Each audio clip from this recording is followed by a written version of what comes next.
अस्सलाम वालेकुम, मैं हूं दिन इम्तियाज़ और आप देख रहे हैं तख्ती ऑनलाइन। हमारा सोलर सिस्टम आहिस्ता आहिस्ता अपनी मौत की तरफ बढ़ रहा है। हम ये जानते हैं कि हमारा सोलर सिस्टम आज से 4 बिलियन 5 बिलियन साल तक ज़िंदा रहेगा। इस वक्त में सूरज आहिस्ता आहिस्ता बढ़ना शुरू होगा। जब सूरज बूढ़ा होगा उसका एरिया बढ़ना शुरू होगा और उसकी वजह से ज़मीन हैबिटेबल जोन से बाहर निकल जाएगी। लेकिन ज़रूरी नहीं कि हम 4 बिलियन साल का इंतज़ार करें। हमारा सोलर सिस्टम किसी करीबी सुपरनोवा की वजह से भी इख्तिताम पजीर हो सकता है। सोलर सिस्टम से हटकर सिर्फ ज़मीन की बात की जाए तो आज हमारी ज़मीन को ग्लोबल वार्मिंग जैसे मुश्किल हालात का सामना है और आहिस्ता आहिस्ता ज़मीन पर इंसानी ज़िंदगी मुश्किल होती जाएगी। इसलिए इंसान ज़मीन से हटकर, अपने सोलर सिस्टम से हटकर दूर के सोलर सिस्टम्स में ज़मीन जैसे प्लैनेट्स को ढूंढ रहा है ताकि वो वहाँ पर जाकर बस सके। इन प्लैनेट्स को जो कि हैबिटेबल जोन में होते हैं, जहाँ पर ज़िंदगी हमें मिल सकती है या आबाद हो सकती है, इनको एक्सो प्लैनेट्स कहा जाता है। अगर हमने अपने सोलर सिस्टम से बाहर निकलना है तो सबसे करीबी एक्सो प्लैनेट्स हमारे करीबी सोलर सिस्टम में होंगे। इंसान ये जान चुका है कि मरीख पर, जो कि हमारा अगला पड़ाव है, वहाँ पर ज़िंदगी बहुत अरसे तक आसानी से रह नहीं सकती। मरीख पर आपको ऑक्सीजन नहीं मिलती, वहाँ पर टेराफॉर्मिंग मुश्किल है, पौधे लगाना मुश्किल है, CO2 कार्बन डाइऑक्साइड का एक ग़िलाफ़ है और इसके अलावा वहाँ पर पानी मौजूद नहीं है। ऐसा पानी ऐसी हालत में कि हम उसका इस्तेमाल कर सकें। पानी तो मौजूद है लेकिन लिक्विड फॉर्म में बहुत कम पानी मौजूद है। ज़मीन उसकी बंजर है और इसके साथ साथ वहाँ पर फूड, खाना उगाने में, फसलें उगाने में हमें बहुत मुश्किलात होंगी। हमें हमेशा प्रोटेक्टिव सूट पहनने पड़ेंगे और हमें हर्मेटिकली सील्ड यानी कि इंसुलेटेड मटेरियल से बनी हुई इमारतों में रहना पड़ेगा। ये ऐसी ज़िंदगी नहीं है जिसका इंसान आदी है। इसलिए इंसान मरीख से हटकर दूर की सोच रहा है। यहाँ पर बहुत सी ऐसी कंपनीज हैं जो कि मरीख पर जाने का सोच रही हैं, जिसमें से एक स्पेसएक्स भी है जो कि दावा करती है कि वो 2024 या उसके बाद मरीख पर इंसान को ले जाएगी। लेकिन अगर हम सोलर सिस्टम से बाहर निकलते हैं तो करीबी सोलर सिस्टम तकरीबन 4.2 लाइट ईयर्स हमसे दूर है। हैरत की बात यह है कि इस सोलर सिस्टम में 3 सूरज हैं, 2 बाइनरी कपल्स हैं और एक छोटा सूरज है। इनके नाम मैं आपको यहाँ पर दिखा रहा हूँ कि हमारे पास अल्फा सेंटोरी ए है, अल्फा सेंटोरी बी है और फिर हमारे पास प्रॉक्सिमा सेंटोरी है। इन सूरजों के गिर्द प्लैनेट्स मूव करते हैं, लेकिन जिस प्लैनेट में हम सबसे ज़्यादा इंटरेस्टेड हैं, जो कि हमारी ज़मीन की तरह है, उसका नाम है exoplanet Proxima B. Proxima B ज़मीन से 1.3 टाइम्स मैस में बड़ा है, तो ज़मीन के करीब करीब ही हुआ। और इसके साथ अगर आप तस्वीरों में देखें तो आपको नज़र आएगा कि यहाँ पर पानी लिक्विड फॉर्म में मौजूद है। पानी ऐसी हालत में मौजूद है जो कि हम इस्तेमाल कर सकते हैं। इसका मतलब यह है कि इसके उस सूरज के हैबिटेबल जोन में है।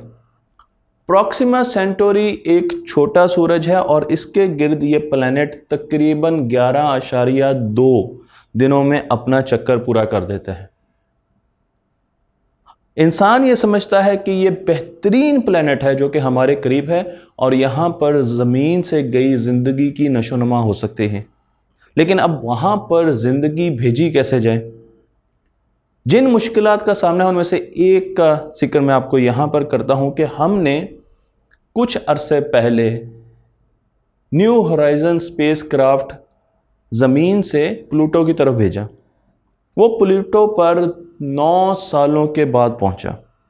उसकी स्पीड 23 किलोमीटर पर सेकंड थी। लेकिन अगर यही स्पेसक्राफ्ट हम ज़मीन से दूसरे सोलर सिस्टम की तरफ भेजें जो कि हमारे करीब है, तो इसको सिर्फ 54,000 साल चाहिए। तो क्या इंसान 54,000 साल इंतज़ार कर सकता है? हमें उसके लिए किसी ऐसे स्पेसक्राफ्ट की ज़रूरत है जो कि हमें जल्दी वहाँ पर पहुँचा सके। बहुत से एक्सपेरिमेंट्स और बहुत से प्रोजेक्ट्स किए जा रहे हैं, जिनमें सबसे पहले जो प्रोजेक्ट है उसका नाम है स्टार विस्प।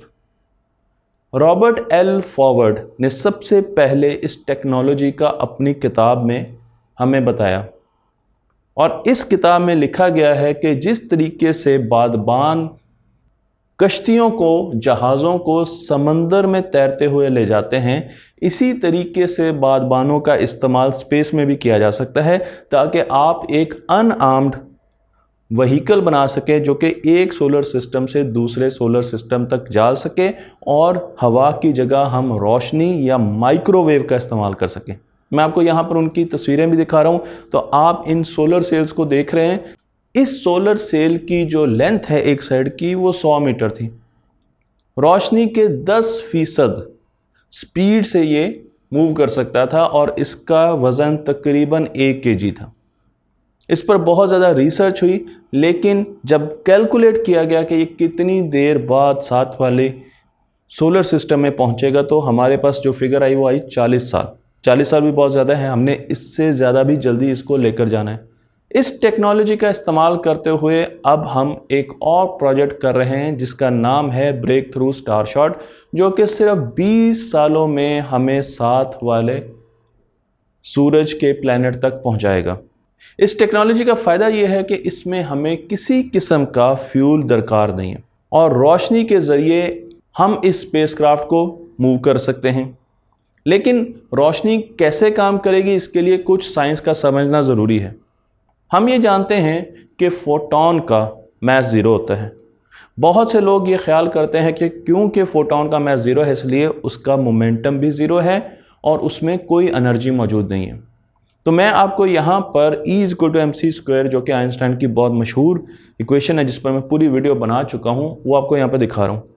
इमेजिन कीजिए E=mc² को एक ट्राइंगल से, जिसका डायगोनल, जिसका हाइपोटेनस हमारे पास E है और उसकी दो साइड mc² और pc हैं। अब आपका सवाल ये होगा कि pc की टर्म कैसे आ गई? तो मुकम्मल इक्वेशन है E=mc² + pc²। लेकिन pc, जिसमें p मोमेंटम है और c स्पीड ऑफ लाइट है, इसका जिक्र हम अमूमन इसलिए नहीं करते क्योंकि ज़मीन पर जितनी भी चीज़ें मूव करती हैं उनकी स्पीड बहुत कम है। इसलिए हम यहाँ पर उनकी वेलोसिटी को ज़ीरो लेते हैं, अप्रॉक्सीमेट करते हैं ज़ीरो से, जिसकी वजह से ये टर्म ख़त्म हो जाती है। तो अगर इस ट्रायंगल में आप एक ऐसे बॉक्स की एनर्जी मालूम करना चाहें जो कि ज़मीन पर मौजूद है, ये एक गाड़ी है जो कि मूव कर रही है लेकिन स्पीड ऑफ लाइट के लिहाज से उसकी स्पीड बहुत कम है, तो पीसी की टर्म ज़ीरो हो जाएगी और E बराबर होगा mc² के। इसीलिए ज़मीन की जितनी भी कैलकुलेशंस हम करते हैं, ऐसी कैलकुलेशंस करते हैं जो कि स्पीड ऑफ लाइट से बहुत ज़्यादा कम रफ्तार रखने वाली चीज़ों की होती हैं, वहाँ पर E=mc² यूज़ किया जाता है। लेकिन अब क्योंकि हमने फोटॉन की एनर्जी मालूम करनी है, इसलिए हमें mc² और उसके साथ pc² की टर्म को भी मालूम करना होगा। हम ये जानते हैं कि फोटॉन का मास ज़ीरो होता है, तो अब आपके पास मास की जो लेंथ है वो ज़ीरो हो जाएगी। तो E और pc², ये हमारे पास इक्वेशन बन जाएगी E=pc²। लेकिन हम इलेक्ट्रोमैग्नेटिक वेव्स में ये जान चुके हैं क्वांटम मैकेनिक्स के ज़रिए कि किसी भी इलेक्ट्रोमैग्नेटिक वेव की एनर्जी और उसका मोमेंटम उसकी फ्रीक्वेंसी पे डिपेंड करता है, E=hν। अगर उसकी फ्रीक्वेंसी ज़्यादा है तो उसका मोमेंटम ज़्यादा है, ब्लू लाइट की फ्रीक्वेंसी ज़्यादा है उसका मोमेंटम ज़्यादा है, लाल रंग की रोशनी की फ्रीक्वेंसी कम है इसलिए उसका मोमेंटम भी कम है। तो जब हम ब्लू लाइट सोलर सेल पे बरसाएंगे तो उसका मोमेंटम ज़्यादा होगा, और इसलिए यहाँ पर ये जानना बहुत ज़्यादा ज़रूरी है कि फोटॉन का मोमेंटम ज़ीरो नहीं होता क्योंकि उसकी स्पीड बहुत ज़्यादा होती है। जब कोई फोटोन एक सोलर सेल पर स्ट्राइक करता है तो वो बहुत थोड़ी एनर्जी उसको पास ऑन करता है, लेकिन स्पेस में तो फ्रिक्शन है नहीं, तो अगर एक मरतबा सोलर सेल मूव करना शुरू हो गया तो उसको रोकने वाली कोई चीज़ नहीं है। ज़रूरत इस बात की है कि फ़ौरन उसको एक्सेलरेट किया जाए और उसको हाई स्पीड पर मूव करवाया जाए। इसके लिए बहुत सी चीज़ें बनाई जा रही हैं, जिसमें सबसे पहले तो सोलर सेल्स हैं, जो कि यहाँ पर मैं आपको दिखा रहा हूँ। 4 मीटर इनकी लेंथ है एक स्क्वायर की शक्ल में, और इनकी विड्थ बहुत कम रखी जाती है, कुछ एटम्स की थिकनेस के बराबर इनकी विड्थ रखी जाती है। और इनको बनाने के लिए हम जो मटेरियल यूज़ करते हैं वो है मेलार एंड पोलामाइड। ये 2 किस्म के मटेरियल्स हैं जिनके ज़रिए इनको बनाया जाता है और इनके ऊपर मेटालिक कोटिंग की जाती है, इसलिए ये आपको सिल्वर कलर की नज़र आती है। हम अब बहुत छोटी चिप्स बना रहे हैं जिसमें बहुत सी इंस्ट्रूमेंटेशन है जो कि इनके ऊपर लगाई जाएंगी और नैनो स्टार शॉट्स बनाए जाएंगे। मैं आपको यहाँ पर ये चिप दिखा रहा हूँ जिसके ऊपर आपको गायरोस्कोप भी नज़र आ रही है, आपको रेडियो भी नज़र आ रहा है, आपको मैग्नेटोमीटर भी मिल रहा है, सोलर सेल्स भी मौजूद हैं जो कि लाइट से रोशनी ले सकें, हमारे पास कंट्रोलर्स भी हैं और उसके साथ हमारे पास एक एंटीना भी है। अगर इस चिप को इस बादबान के ऊपर लगाकर हम साथ वाले सोलर सिस्टम में भेजें तो हमें फिर भी 1000 साल चाहिए। अब ये अगेन बहुत ज़्यादा टाइम है, तो इसको छोटा कैसे किया जा सकता है, इस टाइम को हम कम कैसे कर सकते हैं, और उसके लिए हम आ रहे हैं इलेक्ट्रोमैग्नेटिक वेव्स की तरफ। हम रोशनी की बजाय इलेक्ट्रोमैग्नेटिक वेव की एक बहुत बड़ी बीम बनाएंगे जो कि इसको सेल करवाएगी, इस पर बरसती रहेगी जब तक कि ये साथ वाले सोलर सिस्टम में नहीं पहुंच जाता। और उसके लिए ज़मीन पर इलेक्ट्रोमैग्नेटिक जनरेटर्स के पूरे जाल बिछाए जा रहे हैं, जहां से अब के मुताबिक 100 गीगावाट के बराबर बीम्स जनरेट होंगी जो कि इन स्टार सेलर्स पर पड़ेंगी और फिर आहिस्ता आहिस्ता उनकी एनर्जी की वजह से ये आगे मूव करते जाएंगे। ये स्टार सेलर्स 20% स्पीड के साथ मूव करेंगे रोशनी के मुकाबले में, लेकिन उसके साथ साथ ये सिर्फ 20 सालों में अगले एक्सोप्लैनेट पर पहुंच जाएंगे।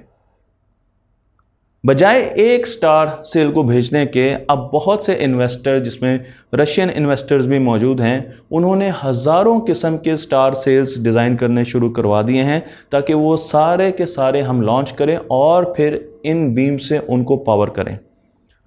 लेकिन अभी भी बहुत सी ऐसी टेक्नोलॉजिकल मसले हैं इस पूरे प्रोजेक्ट में जिनको हमने हैंडल करना है। हम इनको भेजने जा रहे हैं मिड 2030s में, 2035 में, 36 में।